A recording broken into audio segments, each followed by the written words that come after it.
शीघ्र आसुथिबा प्रभु जीशु ख्रीष्टଙ୍କ पवित्र और बहुमूल्य नाम रे निर्मल खरा यूट्यूब चैनल रे पुनर्बार आपण समस्त को स्वागत करे। प्रतिदिन प्रति प्रभात आमाने निर्मल खरा यूट्यूब चैनल माध्यम रे आमाने प्रभुଙ୍କର वाक्य सुनुछु आ आपण माने प्रतिदिन आमान को यूट्यूब चैनल माध्यम रे लाइक शेयर कमेंट्स करूछंती सेति पई आपण समस्त को हृदय सहित धन्यवाद। आज मध्य परमेश्वर आमान को निमंते गोटे सुंदर प्रसंग देइछंती जहा कि आम समस्त निमंते बहुत बहुत गुरुत्वपूर्ण प्रसंग अटे। आज अल्प समय धरी आम माने एही प्रसंग उपरे अल्प समय कथा हेबा मंद चिंता उपरे जयलाभ बा खराब चिंता उपरे बा दुष्ट चिंता उपरे जयलाभ।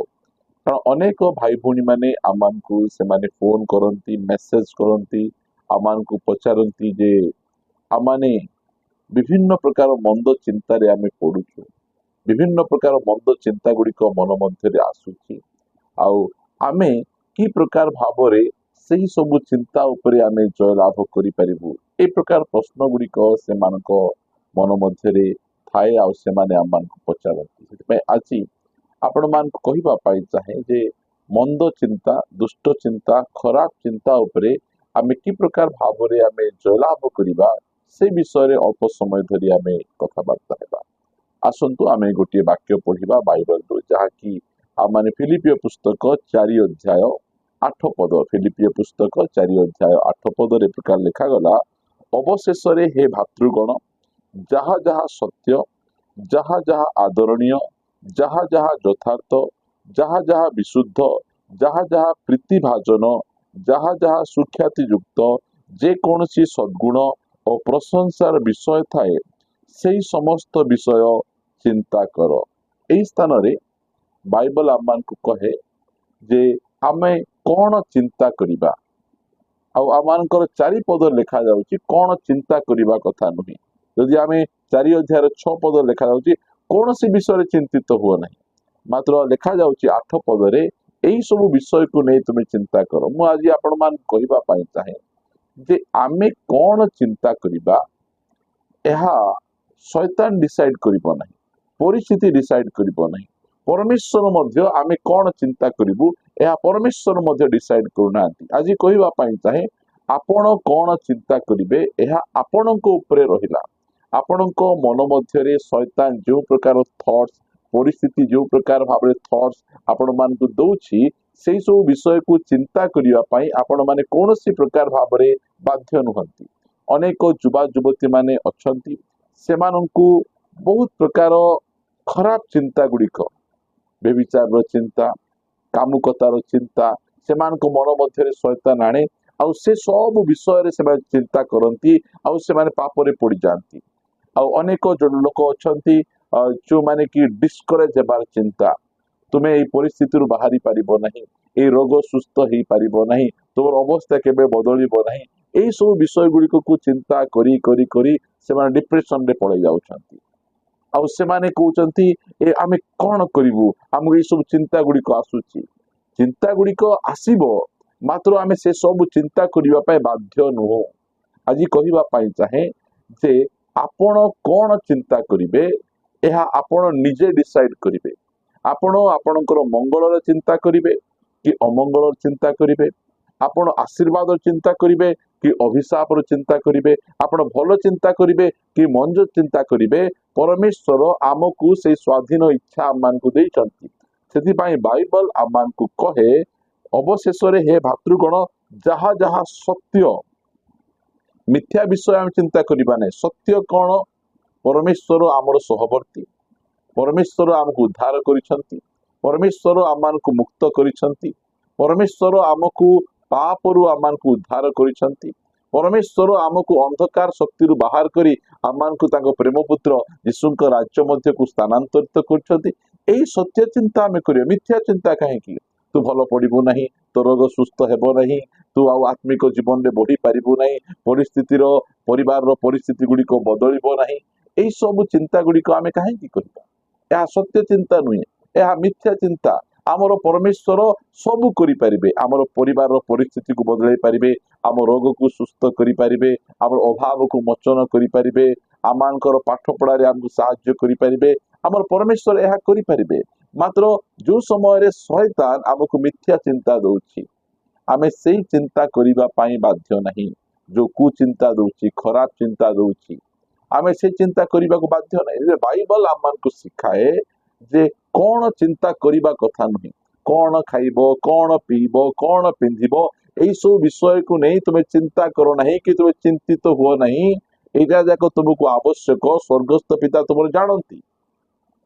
ମାତ୍ର ପ୍ରଥମେ ତାଙ୍କ ରାଜ୍ୟ ଓ ଧାର୍ମିକତାର ଅନ୍ୱେଷଣ କର, ବାକ୍ୟ ଆମମାନଙ୍କୁ ଶିକ୍ଷା ଦିଏ। ମାତ୍ର ବାଇବଲ କହେ ତୁମେ କୋଉ ବିଷୟକୁ ନେଇ ତୁମେ ଚିନ୍ତା କରିବ? ସତ୍ୟ ବିଷୟକୁ ନେଇ ଚିନ୍ତା କରିବ, ଯାହା ଆଦରଣୀୟ ବିଷୟକୁ ନେଇ ଚିନ୍ତା କରିବ, ଯାହା ଯଥାର୍ଥ ବିଷୟ ତାହାକୁ ନେଇ ଚିନ୍ତା କରିବ, ବିଶୁଦ୍ଧ ବିଷୟକୁ ନେଇ ଚିନ୍ତା କରିବ, ପ୍ରୀତିଭାଜନ, ଯାହା ସୁଖ୍ୟାତି ଯୁକ୍ତ, ସଦ୍ଗୁଣ, ପ୍ରଶଂସାର ବିଷୟ, ଏଇ ସବୁ ବିଷୟକୁ ନେଇ ଆମକୁ ଚିନ୍ତା କରିବା ପାଇଁ ବାଇବଲ କହେ। ପ୍ରିୟମାନେ, ଆମେ କଣ ଚିନ୍ତା କରିବୁ ଏହା ଅନ୍ୟ କୌଣସି ବ୍ୟକ୍ତି ଡିସାଇଡ କରିବ ନାହିଁ।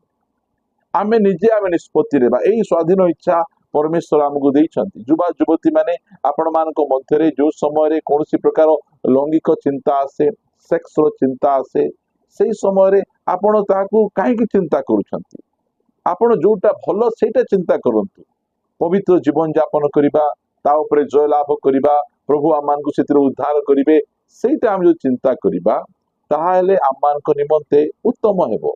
ଯୋଉ ଥଟ୍ସ ଆସୁଛି ଆମକୁ ସେଇଟା ଆମେ କାହିଁକି ଚିନ୍ତା କରିବା? ସେଇଟା ଆମେ ଚିନ୍ତା କରିବା ବାଧ୍ୟ ନାହିଁ। ଶୟତାନ ଆମର ମନ ମଧ୍ୟରେ ସେ ସବୁ ଚିନ୍ତା ଗୁଡିକ ଆଣେ, କାରଣ ସେ ଜାଣେ ଯଦି ମନ ମଧ୍ୟରେ ଆମେ ପରାଜୟ ହେଇଯିବୁ ତାହେଲେ ପ୍ରକୃତରେ ଆମେ ପରାଜୟ ହେଇଯିବୁ। ସେଥିପାଇଁ ସେଇ ସବୁ ଚିନ୍ତା ଗୁଡିକ ସେ ଆଣେ। ସେଥିପାଇଁ ଆପଣ ମନ୍ଦ ଚିନ୍ତା, ଦୁଷ୍ଟ ଚିନ୍ତା, ଖରାପ ଚିନ୍ତା ଉପରେ କି ପ୍ରକାର ଜୟ ଲାଭ କରିପାରିବେ? ଆପଣ ସେ ସବୁ ବିଷୟକୁ ଚିନ୍ତା କରିବେ ନାହିଁ। ଆପଣଙ୍କୁ ସେ ସବୁ ଚିନ୍ତା କରିବା ପାଇଁ ଆପଣ ମାନେ ବାଧ୍ୟ ନୁହନ୍ତି। ଆପଣ ନିଜ ଇଚ୍ଛା ଅନୁସାରେ ଆପଣ ଚିନ୍ତା କରିପାରିବେ। ଯୋଉ ଯୋଉ ଚିନ୍ତା ଗୁଡିକ ଆପଣଙ୍କର ମଙ୍ଗଳ, ଆପଣଙ୍କର ଉତ୍ତମ, ସତ୍ୟ, ପ୍ରୀତିଭାଜନ, ପ୍ରଶଂସାର ବିଷୟ, ସେଇ ସବୁ ବିଷୟ ଗୁଡିକ ନେଇ ଆପଣ ଚିନ୍ତା କରିବେ। ପରମେଶ୍ୱର ଆମକୁ ଚିନ୍ତା କରିବା ପାଇଁ ସ୍ୱାଧୀନ ଇଚ୍ଛା ଦେଇଛନ୍ତି। ଆମର ମନ ମଧ୍ୟରେ ଆମେ ଯାହା ଚିନ୍ତା କରିବୁ, ଏହା ନିଜେ ଡିସାଇଡ କରିବୁ। ଆମ ପାଇଁ ଅନ୍ୟ କୌଣସି ବ୍ୟକ୍ତି ତାହା ସେ ନିଷ୍ପତ୍ତି ନେବ ନାହିଁ।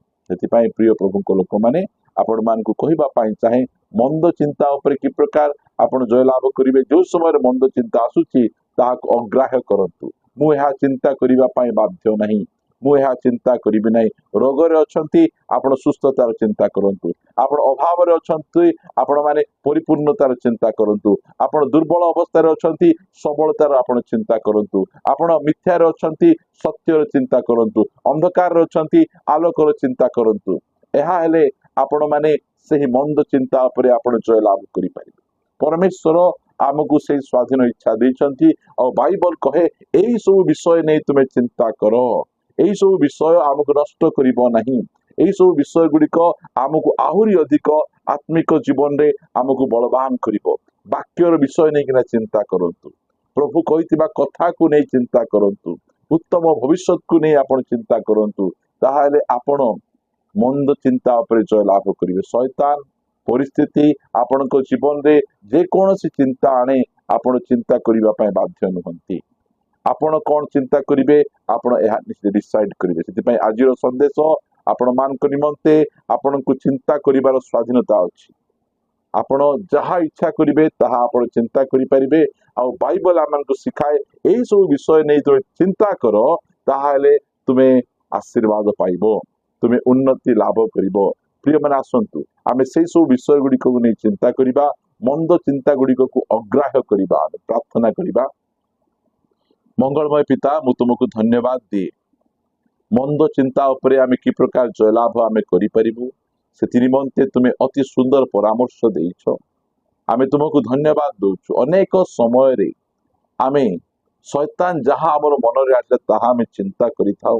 ମାତ୍ର ତୁମେ ଆଜି ବାକ୍ୟ ମାଧ୍ୟମରେ ଆମମାନଙ୍କ ସହିତ କଥାବାର୍ତ୍ତା ହେଇଛ। ଆଉ କେଉଁ କେଉଁ ବିଷୟ ନେଇ ଆମକୁ ଚିନ୍ତା କରିବାର ଆବଶ୍ୟକ, କଣ ଚିନ୍ତା କରିବା କଥା ନୁହେଁ, ଏହା ତୁମେ ଆମମାନଙ୍କୁ ଶିଖାଇଛ। ପ୍ରଭୁ, ଆମେ ଉତ୍ତମ ବିଷୟ ଚିନ୍ତା କରିବୁ, ସତ୍ୟ ବିଷୟ ଚିନ୍ତା କରିବୁ। ସେଥିପାଇଁ ଆମର ଚିନ୍ତା ଉପରେ ଜୟଲାଭ କରିବା ପାଇଁ ଆମମାନଙ୍କୁ ଶକ୍ତି ଓ ସାମର୍ଥ୍ୟ ପ୍ରଦାନ କର। ପ୍ରଭୁ, ଯେଉଁମାନେ ଏହି ପ୍ରକାର ଅବସ୍ଥାରେ ଅଛନ୍ତି ସେମାନେ ଏହି ବାକ୍ୟ ଦ୍ୱାରା ବଳବାନ ହୁଅନ୍ତୁ, ଆଉ ନିଜର ଚିନ୍ତା କରିବାର ବିଷୟକୁ ସେମାନେ ବଦଳାନ୍ତୁ ବୋଲି ମୁଁ ପ୍ରାର୍ଥନା କରୁଛି। ପ୍ରାର୍ଥନା ଶୁଣିଛ, ଧନ୍ୟବାଦ ଦେଇ ପ୍ରାର୍ଥନା ପ୍ରିୟ ପ୍ରଭୁ ଯୀଶୁଙ୍କ ନାମରେ ମାଗୁଅଛି, ଆମେନ୍। ଓକେ, ସମସ୍ତଙ୍କୁ ନମସ୍କାର, ପ୍ରେଜ୍ ଦ ଲର୍ଡ। ପ୍ରଭୁ ସମସ୍ତଙ୍କୁ ପୁନର୍ବାର ଆଶୀର୍ବାଦ କରନ୍ତୁ। ଗଡ୍ ବ୍ଲେସ୍।